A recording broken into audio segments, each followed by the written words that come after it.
ത്രിയേക ദൈവ തിരുനാമത്തിന് മഹത്വമുണ്ടാകട്ടെ.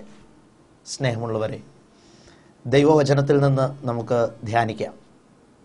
പുറപ്പാട് പുസ്തകത്തിലും സംഖ്യാ പുസ്തകത്തിലുമായിട്ട് വ്യാപിച്ചു കിടക്കുന്ന ഇസ്രായേൽ ജനത്തിൻ്റെ മിസ്രൈമിലെ അടിമത്വവും അവിടെ നിന്നുള്ള അവരുടെ സ്വാതന്ത്ര്യവും അവരുടെ യാത്രയും അതിൻ്റെ മധ്യേ നടക്കുന്ന അവരുടെ ജീവിതത്തിലെ ചില അനുഭവങ്ങളും ഉദ്ധരിച്ചുകൊണ്ട് ഇന്ന് നിങ്ങളോട് സംസാരിക്കുവാനാണ് ദൈവാത്മാവിൽ പ്രത്യാശിക്കുന്നത്. ദൈവവചനത്തിനായിട്ട് നമുക്ക് ശ്രദ്ധയോടെ നമ്മുടെ ഹൃദയങ്ങളെ ഒരുക്കാം. ദൈവത്തിൻ്റെ പരിശുദ്ധാത്മാവ് നമ്മളോട് ഇടപെടട്ടെ.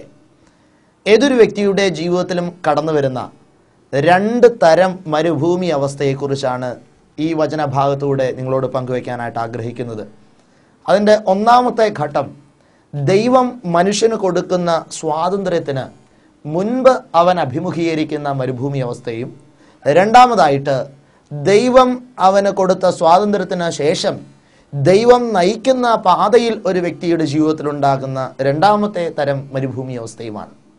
ഒരു ക്രിസ്തീയ ജീവിതത്തിൽ ഒരു വ്യക്തിയെ സംബന്ധിച്ചിടത്തോളം ഈ രണ്ട് തരം മരുഭൂമി അവസ്ഥകളിലൂടെയും കടന്നു പോകേണ്ടതായി വരും എന്ന് തിരിച്ചറിയുക. നിങ്ങളുടെ ജീവിതത്തിലെ മരുഭൂമി അവസ്ഥ, ഇതിലെ ഏത് തരം മരുഭൂമി അവസ്ഥയാണ് എന്ന് നിങ്ങൾ ഇന്ന് ഈ വചനം ശ്രവിക്കുമ്പോൾ കണ്ടെത്തേണ്ടിയിരിക്കുന്നു. ഒന്നാമത്തെ മരുഭൂമി അവസ്ഥയെക്കുറിച്ച് നമുക്ക് പ്രഥമമായി ധ്യാനിക്കാം. ഒന്നാമത്തെ മരുഭൂമി അവസ്ഥയിൽ പങ്കുവയ്ക്കപ്പെടുന്നത് ഇസ്രായേൽ ജനം അടിമത്തത്തിലായിരിക്കുമ്പോൾ അവർക്ക് നേരിടേണ്ടി വരുന്ന ഒരു മരുഭൂമിയുടെ അവസ്ഥയുണ്ട്.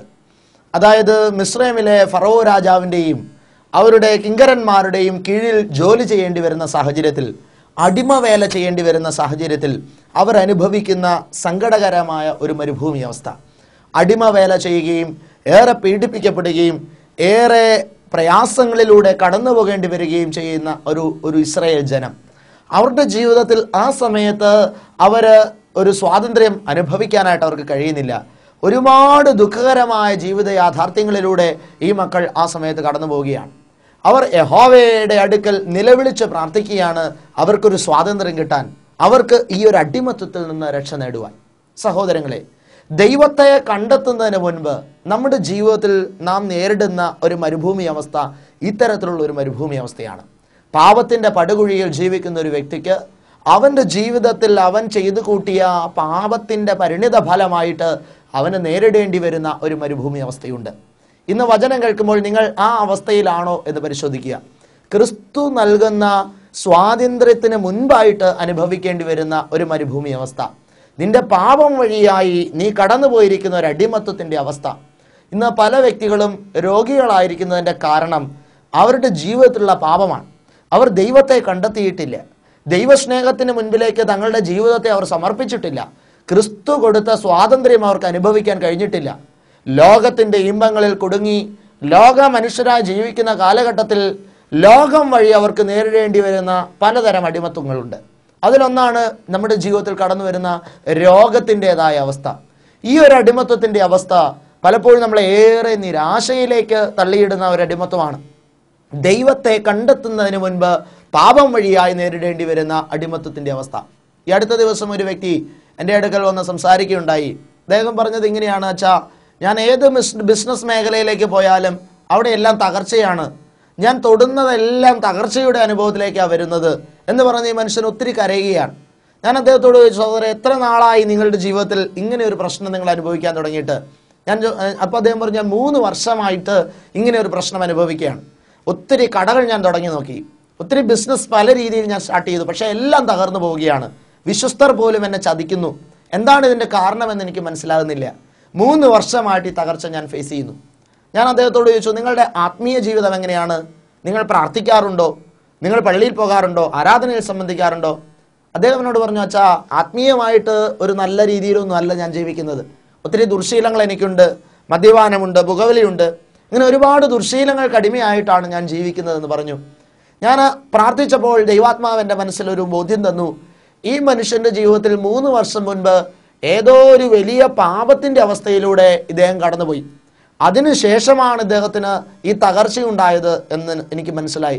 ഞാൻ അദ്ദേഹത്തോട് ചോദിച്ചു, സഹോദര, നിങ്ങളുടെ ഈ തകർച്ചയുടെ കാരണം 3 വർഷം മുൻപ് നിങ്ങൾക്ക് കടന്നു വന്ന ഏതോ ഒരു വലിയ പാപമാണ്. ആ പാപത്തിൻ്റെ ബന്ധനത്തിലാണ് നിങ്ങൾ അടിമപ്പെട്ട് കിടക്കുക. ആ പാപം എന്താണ് എന്ന് നിങ്ങൾ പറയാൻ പറഞ്ഞു. സഹോദരങ്ങളെ, ആ മനുഷ്യനത് പറയാൻ തയ്യാറായില്ല. 2-3 വട്ടം നിർബന്ധിച്ച് ദൈവവചനത്തിൽ നിന്ന് ശക്തമായി സംസാരിച്ചപ്പോൾ ഈ പാപം നിങ്ങൾ ഏറ്റുപറഞ്ഞ് കുമ്പസാരം വഴി അത് ഉപേക്ഷിച്ചാൽ മാത്രമാണ് നിങ്ങൾക്ക് വിശുദ്ധി കിട്ടുകയുള്ളൂ, വിടുതൽ കിട്ടുകയുള്ളൂ, നിങ്ങളുടെ ബിസിനസ് ഉയരുകയുള്ളൂ എന്ന് പറഞ്ഞപ്പോൾ അദ്ദേഹം ആരോടും പങ്കുവെക്കാതെ രഹസ്യമായി ഒളിച്ചു വെച്ചിരുന്ന ആ ഒരു പാപം തുറന്നു പറയുകയുണ്ടായി. അദ്ദേഹത്തിൻ്റെ സഹോദരൻ്റെ ജീവിത പങ്കാളിയുമായിട്ട് അദ്ദേഹം ഒരു പ്രാവശ്യം പാപത്തിൽ ഏർപ്പെടുന്ന സാഹചര്യമുണ്ടായി. വളരെ വേദനാജനകമായ അശുദ്ധി നിറഞ്ഞൊരു കൊടിയ പാപം ഈ മനുഷ്യൻ്റെ ജീവിതത്തെ ബാധിച്ചിരുന്നു. അതിനുശേഷമാണ് ഈ മനുഷ്യൻ തൊട്ടതെല്ലാം തകർച്ചയിലേക്ക് കടന്നു വരുന്ന സാഹചര്യമുണ്ടായത്. ഞാനിത് പറഞ്ഞത് സഹോദരങ്ങളെ, ഈ മനുഷ്യൻ നോക്കുമ്പോൾ തൻ്റെ ജീവിതത്തിൽ അപ്പോൾ ഒരു മരുഭൂമി അവസ്ഥയാണ്. ബിസിനസ് മേഖലയിലെല്ലാം തനിക്ക് തകർച്ചയാണ്, കയറുന്ന മേഖലകളിലെല്ലാം പരാജയം നേരിടേണ്ടതായിട്ട് വരുന്നു. അത് ഈ മനുഷ്യൻ നേരിട്ടുകൊണ്ടിരുന്ന ഒരു സഹനമാണ്. പക്ഷേ ആ സഹനത്തിൻ്റെ അടിസ്ഥാനപരമായ കാരണമോ അദ്ദേഹം ക്രിസ്തുവിനെ കണ്ടെത്താതെ അദ്ദേഹത്തിൻ്റെ ജീവിതത്തിൽ കടന്നു വന്ന ആ ഒരു കൊടിയ പാപത്തിൻ്റെ സാഹചര്യവും. ഇന്ന് പല ആളുകളും സഹിക്കുന്നത് ഈ ഒരു കാരണം കൊണ്ടാണ്. ക്രിസ്തുവിനെ കണ്ടെത്താത്തത് കൊണ്ട് നിനക്ക് സ്വീകരിക്കേണ്ടി വരുന്ന ചില സഹനങ്ങളുണ്ട്, ചില മരുഭൂമി അവസ്ഥകളുണ്ട്. അതൊന്നും ക്രിസ്തുവിൽ നിന്ന് വരുന്നതാണെന്ന് നീ കണ്ടെത്തേണ്ടതില്ല. മറിച്ച് നിന്റെ ജീവിതത്തിലെ കുറവ് കൊണ്ട്, നിന്റെ ജീവിതത്തിലെ പാപം കൊണ്ട്, അശുദ്ധി കൊണ്ട് നിനക്ക് നേരിടേണ്ടി വരുന്ന ഒരു മരുഭൂമി അവസ്ഥയാണ്. ഇന്ന് വചനം കേൾക്കുമ്പോൾ നിങ്ങൾ ചിന്തിക്കുക, നിങ്ങൾ ഇന്ന് നേരിടുന്ന സഹനം ക്രിസ്തുവിനെ കണ്ടെത്തിയതിനു ശേഷമുള്ള സഹനമാണോ അതോ ക്രിസ്തുവിനെ കണ്ടെത്തുന്നതിന് മുൻപുള്ള സഹനമാണോ എന്നുള്ളത് നിങ്ങൾ കണ്ടുപിടിക്കേണ്ടിയിരിക്കുന്നു. ക്രിസ്തുവിനെ കണ്ടെത്തുന്നതിന് മുൻപ് നീ അനുഭവിക്കുന്ന സഹനമാണെങ്കിൽ തീർച്ചയായിട്ടും നിനക്ക് ബന്ധനങ്ങളിൽ നിന്നൊരു സ്വാതന്ത്ര്യം ആവശ്യമുണ്ട്, പാപത്തിൽ നിന്നൊരു വിടുതൽ ആവശ്യമുണ്ട്, നിനക്ക് വിശുദ്ധിയുടെ ഏതോ മേഖലകൾ ആവശ്യമുണ്ട് എന്ന് തിരിച്ചറിഞ്ഞതിനെ തിരുത്താനാണ് ദൈവത്തിൻ്റെ പരിശുദ്ധാത്മാവ് നമ്മളെ വിളിക്കുക. രണ്ടാമതായിട്ട് ക്രിസ്തു ഇവർക്ക് നൽകുന്നൊരു സ്വാതന്ത്ര്യമാണ് നമ്മൾ കാണുക. ഇവരുടെ ജീവിതത്തിൽ ഈ ഇസ്രായേൽ ജനം ഇസ്രായേലിൽ കടന്നുകൊണ്ട് ദൈവസന്നദ്ധയിൽ നിലവിളിച്ച് തങ്ങളുടെ രക്ഷയ്ക്ക് വേണ്ടി പ്രാർത്ഥിക്കുമ്പോൾ ദൈവം മോശ എന്ന് പറയുന്ന ഒരു വ്യക്തിത്വത്തെ ഈ ജനത്തിൻ്റെ വിമോചനത്തിനായിട്ട് ഉയർത്തുകയാണ്. മോശ ഫറവോന്റെ അടുക്കൽ കടന്നു ചെല്ലുകയും ക്രിസ്തുവിൻ്റെ നിർദ്ദേശം വഴിയായി, യഹോവയായ ദൈവത്തിൻ്റെ നിർദ്ദേശം വഴിയായി 10 അടയാളങ്ങൾ അവിടെ പ്രവർത്തിക്കുകയും ചെയ്തു.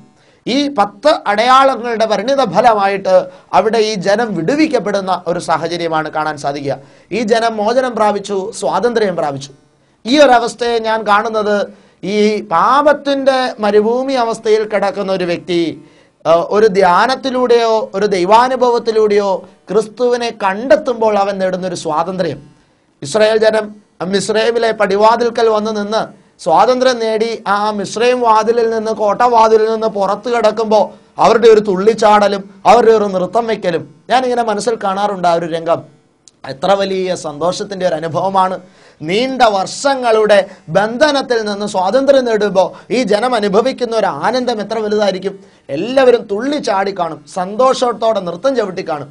ഒരു ധ്യാനം കൂടി കിട്ടുന്ന ഒരു സ്വാതന്ത്ര്യത്തിൻ്റെ അനുഭവം. ദൈവം ഞങ്ങളെ സ്വതന്ത്രമാക്കി, ദൈവം ഞങ്ങൾക്ക് വിടുതൽ തന്നു, ഞങ്ങളുടെ പാപം വഴിയായി ഞങ്ങൾക്ക് കടന്നു വന്ന മരുഭൂമി അവസ്ഥയിൽ നിന്ന് ദൈവം ഞങ്ങൾക്ക് വിടുതൽ തന്നു എന്നുള്ള ആ ഒരു വലിയ ബോധ്യത്തിൽ നിന്നുകൊണ്ട് ദൈവത്തെ ആരാധിക്കുന്ന ഒരു സമൂഹം. സഹോദരങ്ങളെ, ഇതാണ് പലപ്പോഴും ദൈവാനുഭവത്തിലേക്ക് കടന്നു വരുമ്പോൾ ഒരു വ്യക്തി അനുഭവിക്കുന്ന സ്വാതന്ത്ര്യം. അതോടുകൂടി എല്ലാം പൂർണ്ണമായി, എല്ലാ സങ്കടങ്ങളും അവസാനിച്ചു എന്നുള്ളതാണ് പല വ്യക്തികളുടെയും കണക്കുകൂട്ടൽ. പക്ഷെ തെറ്റിപ്പോയി.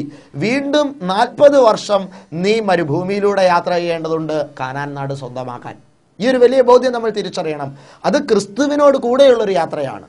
യഹോവ നിന്നെ നയിക്കുന്ന ഒരു മരുഭൂമി അവസ്ഥയാണ് രണ്ടാമത്തെ മരുഭൂമി അവസ്ഥ. ആദ്യത്തെ അവസ്ഥയോ യഹോവ നിന്നോട് കൂടെയില്ലാത്ത അവസ്ഥയിൽ നിന്റെ പാപം വഴിയായി നിനക്ക് നേരിടേണ്ടി വന്ന മരുഭൂമി അവസ്ഥയാണ്. ഈ രണ്ടാമത്തെ മരുഭൂമി അവസ്ഥ നമുക്ക് ധ്യാനിക്കാം. ഇന്ന് പല വ്യക്തികളും തകർന്നു പോകുന്നത് ഈ രണ്ടാമത്തെ മരുഭൂമി അവസ്ഥയിലാണ്. യഹോവയോട് കൂടെ ചേർന്നതിന് ശേഷം, ദൈവാനുഭവത്തിലേക്ക് കടന്നു വന്നതിന് ശേഷം അവരുടെ ജീവിതത്തിൽ സഹനങ്ങളും പ്രയാസങ്ങളും കടന്നു വരുമ്പോൾ അതിൽ തകർന്നു പോകുന്നു.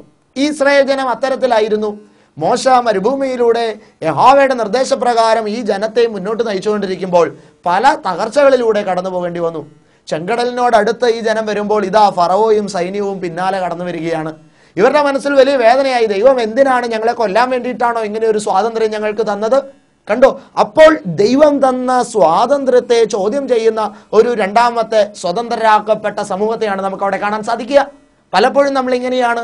ജീവിതത്തിൽ ക്രിസ്തു വഴിയുള്ള സ്വാതന്ത്ര്യം അനുഭവിച്ചു കഴിയുമ്പോൾ പിന്നീട് ചില ഫറവോന്യ സൈന്യം നമ്മുടെ പിന്നാലെ വരുമ്പോൾ അവിടെ നമുക്ക് സ്വാതന്ത്ര്യം തന്ന ദൈവത്തെ കുറ്റപ്പെടുത്തുന്നതായിട്ടാണ് നമുക്ക് കാണാൻ സാധിക്കുക. ചില ആളുകളൊക്കെ പറയും ഇതിലും ഭേദം പഴയതായിരുന്നു, ഇസ്രായേൽ ജനം അങ്ങനെ പറഞ്ഞു പോയി. പക്ഷെ അവിടെ അത്ഭുതകരമായിട്ട് ദൈവം അവരെ വിടിവിക്കുകയാണ്. ചെങ്കടൽ രണ്ടായി പിളരുകയും ചെങ്കടലിലൂടെ ഇവർ അക്കരെ കടക്കുകയും ഫറവോനും സൈന്യവും കടലിലേക്ക് ഇറങ്ങുമ്പോൾ കടൽ വന്ന് മൂടി അവരതിൽ മുങ്ങിപ്പോവുകയും ചെയ്യുന്ന അനുഭവം നമുക്കറിയാം. അവിടെ അത്ഭുതകരമായിട്ട് രണ്ടാമത്തെ സ്വാതന്ത്ര്യം കർത്താവ് തന്നെ നയിക്കുന്ന മരുഭൂമി അവസ്ഥയിൽ ഇവർക്ക് ലഭിക്കുകയാണ്. ഞാൻ ധ്യാനിക്കുന്നു, തീർച്ചയായിട്ടും അവർ വീണ്ടും തുള്ളിച്ചാടി കാണും. അവരെ ഈ ചെങ്കടൽ കടന്നു പോകുന്ന ആ ഒരു അവസ്ഥയിൽ അവർ ആനന്ദത്തോടെ ഇനി ഞങ്ങളെ യാതൊരു തരത്തിലുമുള്ള തിന്മയും ബാധിക്കുകയില്ല, ആക്രമിക്കുകയില്ല എന്നുള്ള ആ ഒരു വലിയ പ്രത്യാശയിൽ വിശ്വാസത്തിൽ തുള്ളിച്ചാടി അവർ മുന്നോട്ട് പോകുമ്പോഴാണ് വീണ്ടും അവരുടെ ജീവിതത്തിൽ പലതരത്തിലുള്ള പ്രതിസന്ധികൾ കടന്നു വരിക. ഒരിക്കൽ കടന്നു വരികയാണ് മന്ന എന്ന് പറയുന്ന ഒരു അനുഭവമായിട്ട്. അവർ ഭക്ഷണത്തിന് വേണ്ടി ആഗ്രഹിച്ചു പ്രാർത്ഥിച്ചപ്പോൾ അവർക്ക് മന്ന ലഭിച്ചു. മന്ന ഇങ്ങനെ സ്ഥിരമായിട്ട് മന്ന തന്നെ ലഭിക്കാൻ തുടങ്ങിയപ്പോൾ ജനത്തിൻ്റെ മനസ്സിൽ സങ്കടമായി. അവർ പറയുകയാണ്, എന്നും ഈ മന്ന മാത്രമേ ഉള്ളൂ. ഈ മന്ന ആണെങ്കിൽ കൊത്തം പാലറി പോലെയും ഗുൽഗുൽ